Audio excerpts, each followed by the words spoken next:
Live from WTVO Rockford and your home team. Eyewitness News at 5 starts now. The man accused of killing a Pinnon's employee earlier this year appears in court.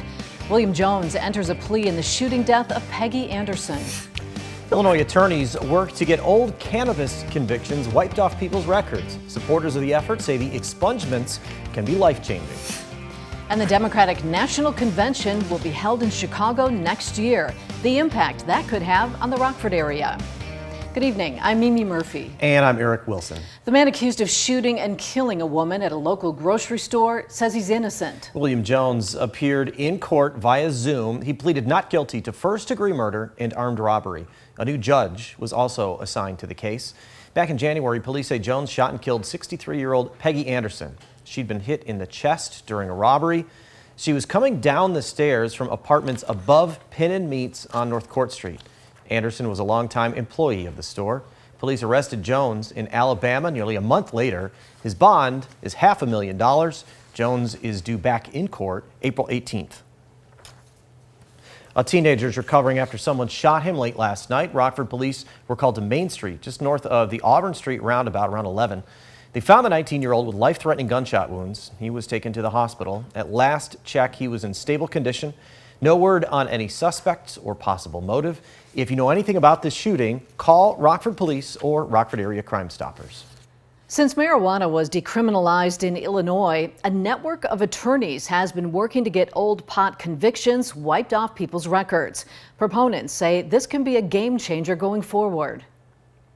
Since 2020, we have been able to expunge about 800,000, a little over 800,000 conviction and arrest records. So that's huge. You know, if you have a drug conviction, you're not eligible for federal student aid, which means that a lot of people can't afford to go to college, and unburdening them from a criminal conviction or drug-related criminal conviction can allow them to do that.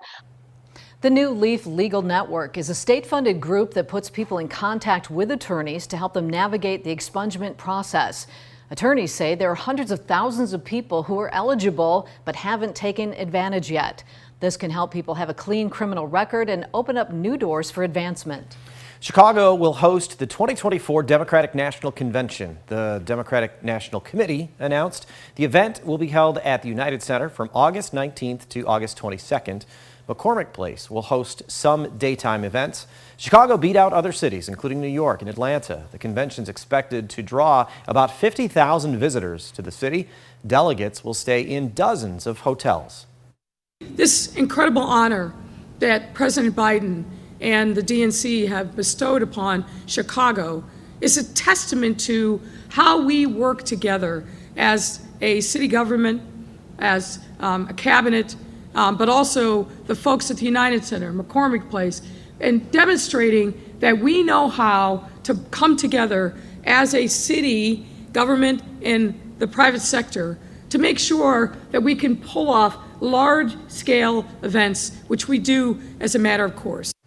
The last time Chicago held the Democratic National Convention was in 1996. Bill Clinton was nominated there for a second term as president. Here in the state line, tourism advocates hope the DNC brings good news to our area as well. Like we mentioned, more than 50,000 people are expected to attend. Some may want to escape Chicago for a break. The Rockford Area Convention and Visitors Bureau has been watching negotiations about the convention site for more than a year. RECVB Vice President of Marketing, Jackie Coursey, says the Bureau's excited to see the convention so close to home.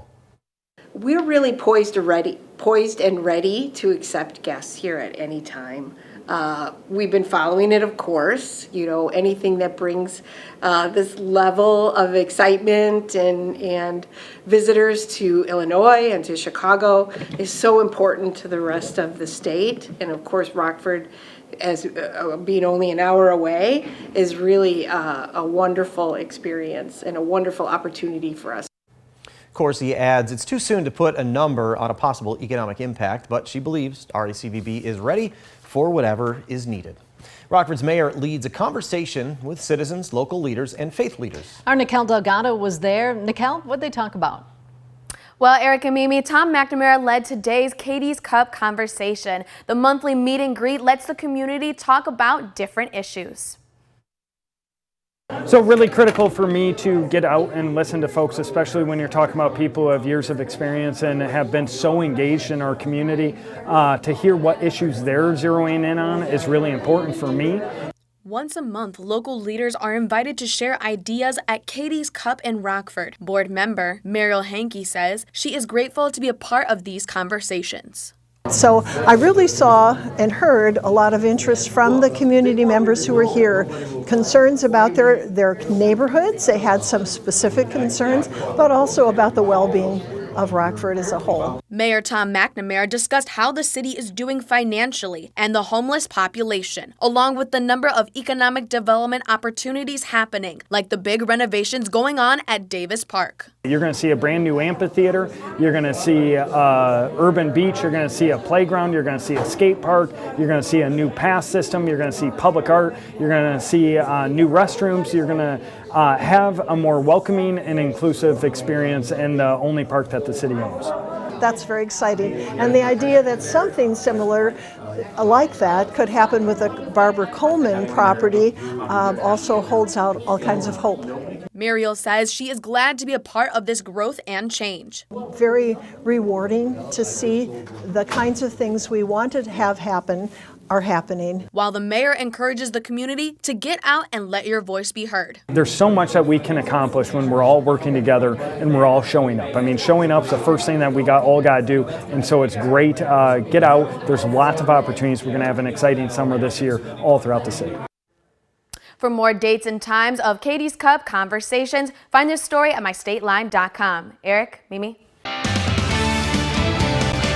The Biden administration and Pentagon officials say there's a serious concern for national security following a leak of dozens of classified documents with information on the war in Ukraine and U.S. involvement. Washington correspondent Alexander Limon looks at the potential impact of the leaks on the United States and our allies. The Biden administration says it's taking the leak very seriously and that the Pentagon has reached out to allies, is further limiting the number of people who can view key documents, and is holding daily meetings to assess the damage. There is no excuse for these kinds of documents to be in the public domain. U.S. officials are outraged about the online leak of classified briefing documents about the war in Ukraine. One of the things that's notable is how current they are. Officials and Dr. Joanna Spear, professor of international affairs at George Washington University, agree the leak is a serious national security concern that also exposes information about other U.S. allies. And Egypt planning to supply 40,000 rockets to Russia. This is a U.S. ally that gets over $1 billion in U.S. aid each year. Spear says there are signs parts of the documents were changed to spread misinformation and put Russia in a more favorable light. And the document that we think has been doctored is the one that says that Ukraine has got a lot more war deaths than Russia. The leak only became publicly known a few days ago when the documents hit Twitter. That's when Dr. Spear believes the editing happened.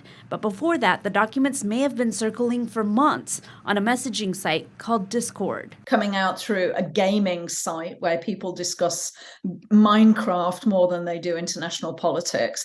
And it's not clear what the motive is. So we're going to get to the bottom of this. While it's believed that about 100 documents were leaked, U.S. officials admit they don't know the extent of the leak or whether it's been contained.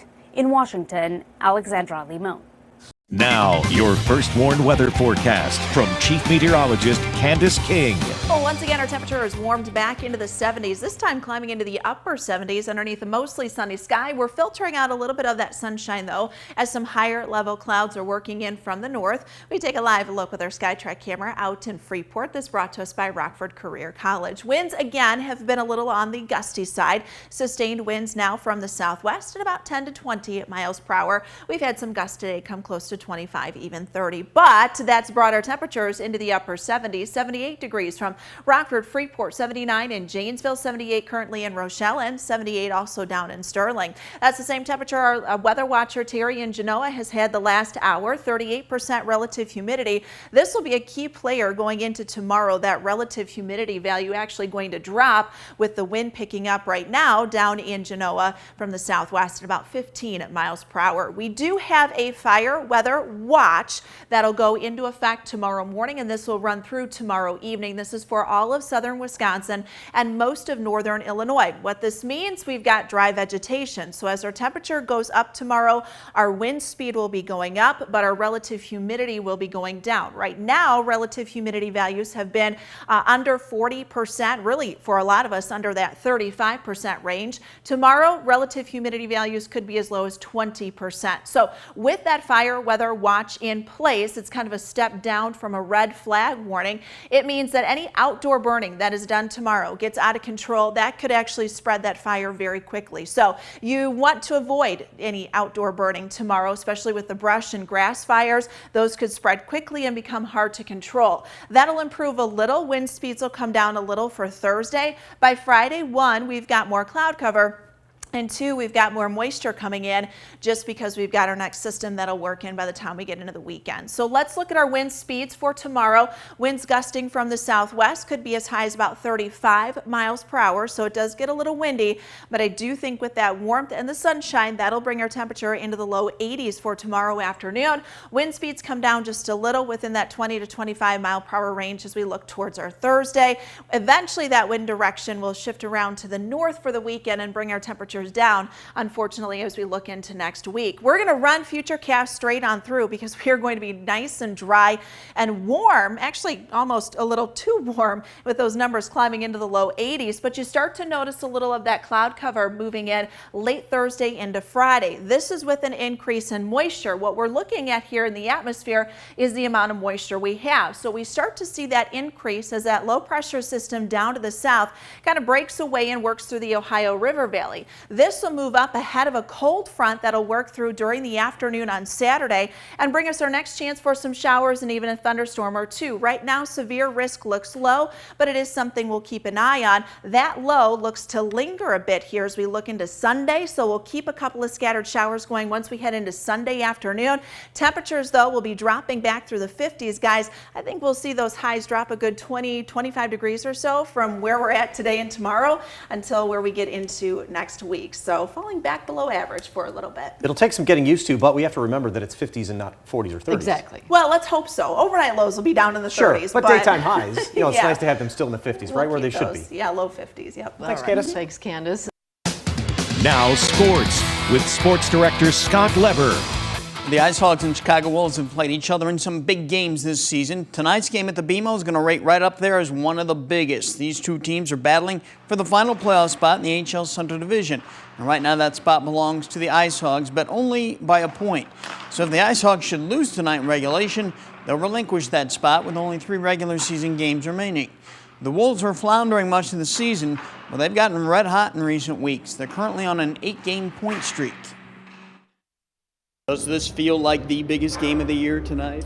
Yeah, you don't want to, put all your eggs in one basket, but we still have, 4 games in 6 nights, so it kind of has that do or die feel to it for sure. Yeah, it's going to be a good game tonight. I think we need those points in Chicago too, so it's a huge game, and but I'm excited for it.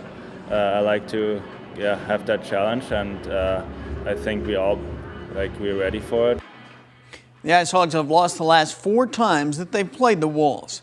A lot of us will have mixed emotions tomorrow night when the Bulls play the Raptors in an NBA playoff play-in game. On the one hand, we'll be pulling for the Bulls. On the other, we'll be pulling for Fred VanVleet, who will be trying to beat the Bulls. For this one game in Toronto, it'll be like the NCAA tournament. Win in advance, lose and the season will be over. Should be crazy, man. Should be a really fun atmosphere. VanVleet will be playing against one of his best friends and former Toronto Raptors teammates, DeMar DeRozan. VanVleet knows how challenging it can be to slow down DeRozan. It's real tough. You got to find some things that's in schemes and, to try to limit his touches, I think is the best way to guard, a player like that is just try to make it hard on him, make every catch tough, make every attempt tough. Raptors wing player OG Anunoby, who led the NBA in steals, will most likely be assigned to DeRozan. Van Vliet will have to deal with the Bulls' defensive-minded guards, Patrick Beverley and Alex Caruso. They got, two of the better on-ball defenders in our league, and Caruso and Pat Bev. So obviously they present a challenge there, but we got, some big wings that could finish in the paint and, make things tough. So it'll be a fun little chess match to see, where we can be effective at. The Raptors finished the regular season only one game ahead of the Bulls for the 9th seed. That was huge because they'll have the home court advantage. Having that home court advantage was been one of the more special places to play in the NBA over the last decade. It was just up to us to go out there and give them something to cheer about. That's a 6 o'clock tip-off Wednesday. The game will be on ESPN. That's sports. We'll be right back. Tonight, the Biden administration's using sanctions to fight fentanyl, while some Republicans want to bomb the cartels. Will these moves be enough to win the new war on drugs? Plus, the French president wants Europe to stay out of the Taiwan conflict. So what does this say about America's geopolitical power? John Bolton joins Leland to discuss. Tonight on Balance. See why more people are turning to News Nation. To find News Nation, go to newsnationnow.com and select Channel Finder. First Warn Interactive Radar on mystateline.com stays pretty dry the next couple of days. That can help fuel a few fires, though, with that low relative humidity tomorrow, low 80s and then 50s next week. All right, thanks, Candace. Stay safe.